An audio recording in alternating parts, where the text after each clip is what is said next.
देखिए अब तक तो मसला यही रहा है कि फाइनल तक पहुंचे, टाइटल नहीं जीत रहे। और इस आईपीएल में मुझे लगता है कि अगर सबसे बेस्ट बॉलिंग अटैक है तो वो है आरसीबी का, और वो उनका कंबाइंड एक एक्स फैक्टर है।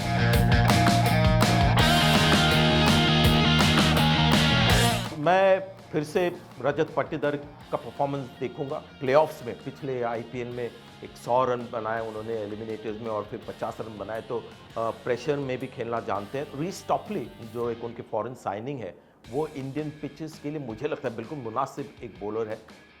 देखिए अब तक तो मसला यही रहा है कि फाइनल तक पहुंचे, टाइटल नहीं जीत रहे। पेस बॉलिंग में डेप्थ है, अगर हेजलवुड फिट ना हो तो रीस टॉपली है, स्पिन में वानिंदु हसरंगा है, मोहम्मद सिराज, हर्षद पटेल, तो बॉलिंग बिल्कुल परफेक्ट। मैक्सवेल भी गेंदबाजी करते हैं।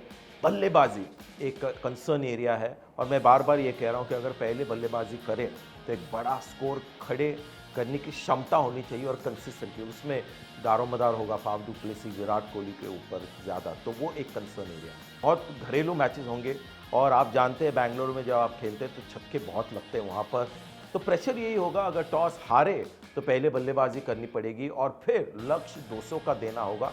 क्या वो 200 का लक्ष्य तक वो पहुंच सकते हैं?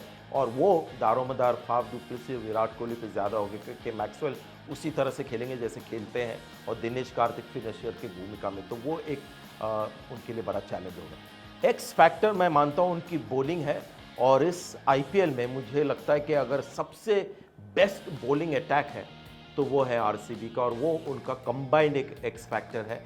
होम एडवांटेज मुझे लगता है बल्लेबाजी में थोड़ा सा डिसएडवांटेज होता है, क्योंकि अगर पहले बल्लेबाजी करो तो फिर लक्ष्य आपको टारगेट 200 का देना पड़ता है। इस आईपीएल में one of the best bowling attacks RCB के पास है, और जब आपको वानखेड़े स्टेडियम या चिन्नस्वामी जैसा ग्राउंड मिलता है जहाँ पर छक्के बरसते हैं, तो आपको एक बहुत ही अच्छा क्वालिटी बॉलिंग अटैक चाहिए, और वो आरसीबी के पास है, तो वो एक होम एडवांटेज उनको ज़रूर है। फोर्थ बहुत ईजी है, फाफ डू प्लेसिस उनके कप्तान होंगे, तो वो होंगे एज द फर्स्ट चॉइस।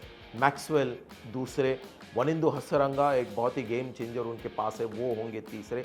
चौथे जॉश हेजलवुड स्टार्टिंग लाइनअप में होंगे। अगर फिटनेस का कोई इश्यू हो तो रीस टॉपली चौथे उनके फॉरेन प्लेयर होंगे। मुझे लगता है कि अगर उनके टॉप 3 टेक ऑफ कर जाए, खास तौर पे Faf du Plessis Virat Kohli, तो फिर अंत तक पहुंचने की क्षमता है, तो प्लेऑफ तक का प्रेडिक्शन मैं कर सकता हूं आरसीबी को लेकर।